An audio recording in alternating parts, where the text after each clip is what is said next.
আচ্ছা, by the way, আমি কিন্তু ওর লুকস দেখে ওর প্রেমে পড়ি নাই।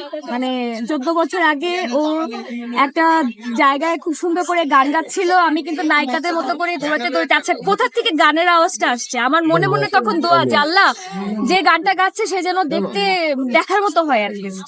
তারপর যা দেখি যে এই ছেলেটা যে গান দেখলো গাচ্ছে। যে তখন যে দেখলো যে আরে মানে গানও গায়, দেখতেও সুন্দর। সুন্দর, খারাপ না। তাহলে একটা রোমান্টিক গান শোনাই দেন এখন। রোমান্টিক গান শুনো, হ্যাঁ। বাম দিকে থাকে। ওকে। তোমার খোলা হাওয়া লাগিয়ে পালে, তোমার খোলা হাওয়া টুকরো করে কাছি আমি, ডুবতে রাজি আছি, আমি ডুবতে রাজি আছি, তোমার খোলা হাওয়া। থ্যাংক